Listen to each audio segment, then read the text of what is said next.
बोले बाबा अगर कहीं कोई भागवत की कथा को श्रवण करना चाहे तो कैसे सुने? बोले जैसे नारद जी ने सुना। बोले बाबा नारद जी ने कैसे भागवत की कथा को सुना? बोले नारद जी ने। बोले हाँ। तो बता दिया नारद जी ने। कहते नारद जी तो एक मुहूर्त से ज्यादा कहीं ठहरते ही नहीं है, फिर कथा को श्रवण कैसे कर लिया नारद जी ने? तब इन्होंने बताया एक बार की बात क्या हुआ।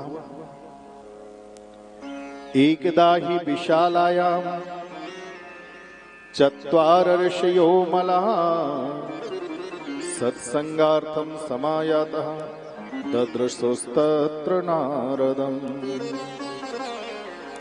एक बार क्या हुआ, नारद जी घूमते घामते जा रहे थे उत्तराखंड में, और उत्तराखंड में नारद बाबा पहुंचे। चलते चलते पैर कहीं रखते पर पड़ता कहीं। जब जैसे इधर उधर देखते देखते कहीं चलते कहीं पैर पड़ता जा रहे थे जल्दी जल्दी, तो बड़े ऊंचे ऊंचे पहाड़ों पर एक ऋषि विराजमान थे, सनक सनंदन और सनातन सनक। चारों ऊर्ध्वरेता तपस्वियों ने देखा तो दूर से ही आवाज लगा दी, कथम ब्रह्मंदीन मुखा कुतश्चिंता तुरो भवान त्वरितम गम्यते कुत्र कुतश्चागमनम तव। कथम ब्रह्मंदीन मुखा। अरे भगवान आप ऐसे जल्दी जल्दी कहाँ जा रहे हो? क्या बात होगी? ऐसे लगता तुम्हारे मस्तक पर कुछ चिंता की रेखाएं। और अगर की चिंता है तो काहे बात की चिंता है, जरा बताओ तो सही। नारद जी ने कहा क्या करोगे जान के? बोले मैं जानना चाहता हूँ। बोले तो नीचे उतर के आओ। सनत कुमार नीचे उतर के आए, बैठे हुए थे, तो नारद जी ने इनको सुनाया। बाबा जानते हो एक बार क्या हुआ, मैं घूमता घामता पृथ्वी लोक में गया, मेरे मन को संतुष्टि नहीं मिली, वृंदावन पहुंच गया। और जैसे श्रीधाम वृंदावन में गया तो वृंदावन के यमुना किनारे जा रहा था। यमुना किनारे जैसे पहुंचा वहां पर एक मैया विराजमान थी, और जैसे एक मैया विराजमान थी उस माँ को देखा मैंने सोचा देखो तो सही ये माँ क्या कर रही है। माँ के पास में जैसे मैं गया, माँ को देखा तो बहुत सारी माताएं उनके पास में थी, बहुत सारी मैया वहां पर बैठी हुई थी। पर जो मैया बैठी थी वो रोते रोते बहुत थक गई, खिन्न मन से बैठी हुई थी। मैंने पूछा माँ तुम्हारे दुख का कारण क्या है, आप क्यों इतनी दुखी बैठी हो?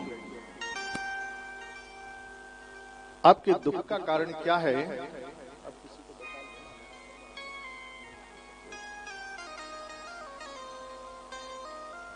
आप क्यों इतनी दुखी हो? तो उस माँ ने कहा बाबा क्या करोगे जान करके, आप क्या करोगे मेरा दुख जान करके? बोले नहीं, आप मैं जानना चाहता हूँ, मैं संत हूँ, तुम्हारे दुख को दूर करूंगा। बाबा तुम मेरे दुख को दूर नहीं कर सकते हो। बोले अगर कि मैंने तुम्हारे दुख को दूर नहीं किया तो मेरा नाम भी नारद ही नहीं है। मैं तुम्हारे दुख को जरूर दूर करूंगा। इन्होंने कहा तो सुनो बाबा, अपना परिचय दे दिया, मैं कोई और नहीं हूँ। अहम तो पृथ्वीमिया तो ज्ञात्वा सर्वोत्तमामिति, अहम तो पृथ्वीमिया तो ज्ञात्वा सर्वोत्तमामिति, पुष्करम च प्रयागम च काशीं गोदावरीम तथा। अरे देवी मैं सब जगह घूमता घामता आया, मैंने तो सोचा था कि मैं वृंदावन में जाऊंगा और वहां पर जाकर के मुझे शांति मिलेगी, लेकिन यहाँ पर तो मैं देख रहा हूँ कि तुम इतने खिन्न मन से बैठी हो। आखिरकार कारण क्या है तुम्हारे दुख का? भक्ति महारानी ने कहा देखो, अहम भक्त ऋतिख्यातौ इमौ मे तनियो मतो, मेरा नाम है भक्ति और मेरे सामने ये दो दिव्य पुरुष पड़े हैं, ये मेरे पुत्र है। एक का नाम है ज्ञान और दूसरे का नाम है वैराग्य। मैं भी दुनिया भर में घूमती घामती आई, जब वृंदावन में आई तो वृंदावन में आकर के मैं तो यहाँ युवा हो गई, पर मेरे जो दोनों पुत्र है ना वो वृद्ध पड़े हुए हैं। अब एक माँ के लिए अगर कहीं संतान सुखी है तो माँ सुखी है, और संतान दुखी है तो माँ भी दुखी होती है। मेरे दुख का कारण यही है कि मेरी संतान दुखी है। ये मूर्छित पड़े हुए हैं दोनों ही मेरे पुत्र। बाबा हो सके तो इनकी मूर्छा दूर करो ना। नारद जी ने कहा ये तो बहुत छोटा सा काम है, मैं अभी करता हूँ। नारद जी ने क्या किया, तुरंत आए और गीता पाठ को सुनाना शुभारंभ कर दिया। अब जब तक गीता पाठ को सुनाया ना, इनकी मूर्छा दूर हो गई, लेकिन गीता पाठ को सुनाना बंद किया ना, तो फिर मूर्छित हो गए। नारद जी ने सोचा क्या करूं। नारद जी ने अब की बात में क्या किया, गीता पाठ रे मुहुर्मुहु वेद वेदांत घोषिस, वेद वेदांतों को पढ़ना शुभारंभ कर दिया।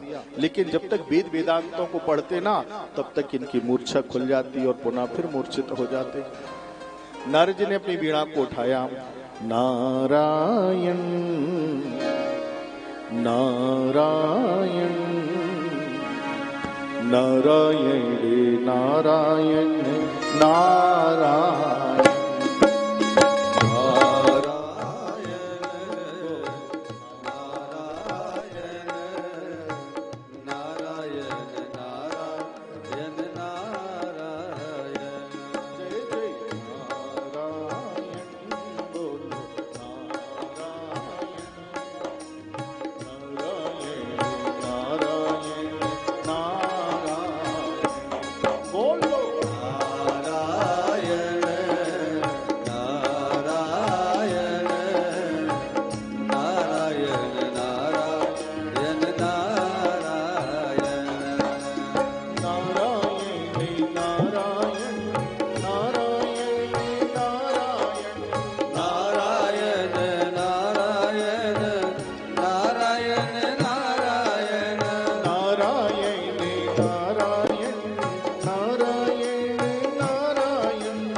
शुभारंभ किया। अब जैसे जब तक भजन कीर्तन करते, संकीर्तन करते, तब तक इनकी मूर्छा खुल जाती, और जैसे ही भजन करना बंद करते फिर मूर्छित हो जाते। अब तो नारद जी बड़े परेशान, क्या करूं क्या नहीं करूं। भक्ति महारानी ने ताना मारते हुए कहा, नारद जी अभी बड़ी बड़ी बात कर रहे थे, अब कहाँ गई तुम्हारी वो भक्ति, कहाँ गया तुम्हारा नाम वो नारद। नारद जी ने सोचा अब क्या करूं मैं। आकाश मार्ग की ओर देखा, देवताओं को स्मरण किया तो आकाश से एक आकाशवाणी हुई, अरे नारद कोई सदकर्म करो, कोई सदकर्म करो। अब नारद जी ने सोचा ये सदकर्म आखिरकार होता क्या है। तो सदकर्म करने की इच्छा से नारद जी आए, और नारद जी जैसे आए तो नारद जी ने क्या देखा। नारद जी जा रहे थे उत्तराखंड में, सनत कुमारों से कहा, भैया आप बताओ तो सही आखिरकार ये सत्कर्म होता क्या है, सत्कर्म किसको कहते हैं। सनत कुमारों ने कहा, हे नारद जी, नहीं जानते हो आप सत्कर्म कोई और नहीं है? बोले तो? बोले श्रीमद् भागवत की कथा ही सबसे विशेष सत्कर्म है, तुम भागवत की कथा सुनो। नारद जी ने कहा, भागवत की कथा? बोले हाँ। बोले इससे ज्ञान वैराग्य का दुख दूर हो जाएगा, भक्ति महारानी का दुख दूर हो जाएगा। बोले मैं गारंटी लेता हूँ। बोले बाबा तो एक काम करो, आपसे अच्छा कथा प्रवक्ता मुझे कहाँ मिलेगा? एक काम करो, आप ही हमको भागवत की कथा श्रवण करवा दो। सनत कुमारों ने कहा, तब तो ठीक है। बस सनत कुमार आए, उत्तराखंड से नीचे थोड़ा सा उतरे, हरिद्वार में आ गए। हरिद्वार में आकर के गंगा जी के किनारे आनंद नाम के तट पर विराजमान हो गई।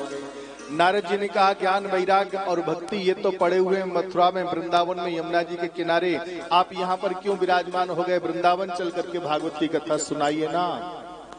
सनत कुमारों ने कहा, भैया। बोले क्या? बोले हमको वृंदावन जाने की आवश्यकता नहीं है, हमें वृंदावन नहीं जाना पड़ेगा। बोले तो?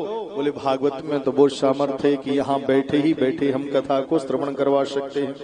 बोले बैठे बैठे क्या उनको पुण्य फल मिल जाएगा? बोले हाँ, भागवत में वो पावर है। हरिद्वार से वृंदावन तो बहुत ज्यादा दूर नहीं है। अगर कहीं कोई प्राणी इस लोक को छोड़ करके परलोक में चला गया हो, अगर कि उसके नाम से संकल्प लेकर के कथा को श्रवण किया जाए तो उसको भी इसका फल प्राप्त हो जाता है। बोले बाबा फिर तो आप एक काम करो ना, आप कथा श्रवण करवाइए। तब गंगा जी के किनारे बालू को इकट्ठा किया, और बालू को जैसे इकट्ठा किया, बालू को इकट्ठा कर करके एक मंच बनाया, और मंच बना करके उस पर विराजमान हो गए। और जैसे उस पर विराजमान हुए और विराजमान होकर के इन्होंने कथा को श्रवण करवाया। एक दिन पूरा हो गया, 2 दिन पूरे हो गए, 3 दिन, 4 दिन, 5 दिन, कौन कहे। जैसे ही भगवान श्री कृष्ण का अवतार हुआ तो सामने से देखा भक्ति महारानी बड़े भाव से नाचती हुई चली आ रही थी। भक्ति सुतौ तो तरुणौ गृहीत्वा प्रेमैकी रूपा सहसा विरासी। श्री कृष्ण गोविंद हरे मुरारे नाथेति नामानि मुहुर्वदन्ति। कृष्ण गोविंद हरे मुरारी हे नाथ नारायण वासुदेव।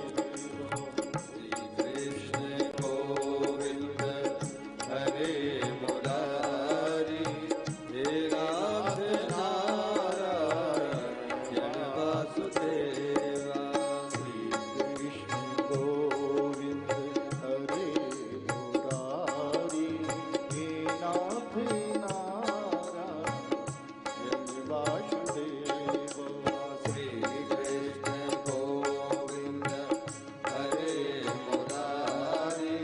हे नाथ नारायण वासुदेव। कृष्ण गोविंद हरे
भक्ति महारानी सामने से आई, और जैसे भक्ति महारानी नाचती हुई गाती हुई आई, नारद जी ने देखा आज भक्ति महारानी का कल्याण हो गया। बड़ी दिव्य